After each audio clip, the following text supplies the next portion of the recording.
What's up mga kuyate? Na-miss nyo ba ako? Dahil sa matagal akong nawala, ipagluluto ko kayo ng masarap na curry. Pero baka pag napanood nyo itong video natin ngayon, ay baka magdalawang isip na kayong kainin ang curry na iluluto ko para sa inyo. Handa na ba kayo mga kuyate? Simulan na natin.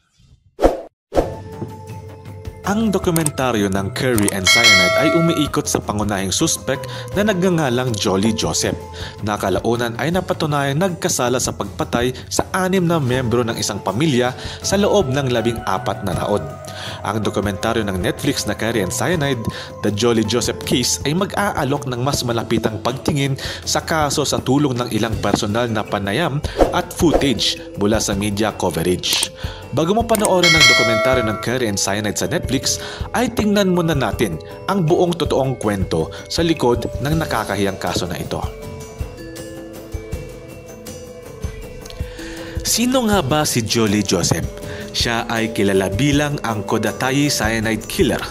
Ang insidente ay tumutukoy sa isang serye ng mga pagpatay na naganap sa Kodatayi Village ng Kozhikode District sa Indian state ng Kerala. Lumitaw ang mga insidente noong 2019 at ang akusado sa kaso ay si Jolly Joseph.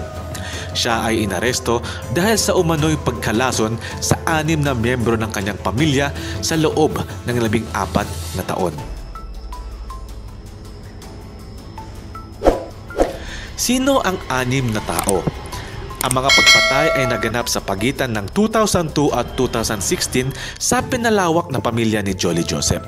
Kasama nga sa mga biktima ang asawa ni Jolly na si Roy Thomas, ang kanyang mga in-laws, Anama Thomas, Tom Thomas at kapatid ni Anama na si Matthew Manjadil at bukod pa sa iba pa.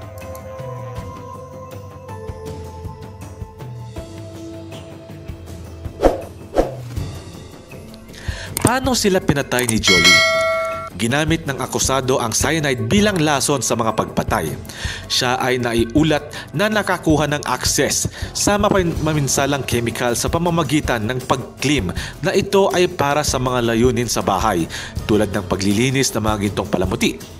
Ang pagkonsumo ng cyanide ay humahantong sa mga sintomas tulad ng pananakit ng ulo, pagkahilo, mabilis na tibok ng puso, igsi ng paghinga at pagsusuka.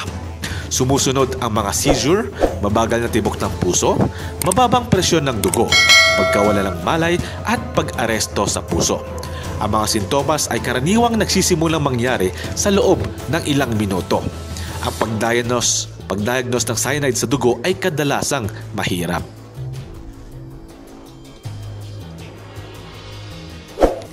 Yan ang buod ng kwento natin tungkol sa Curry and Cyanide Killings.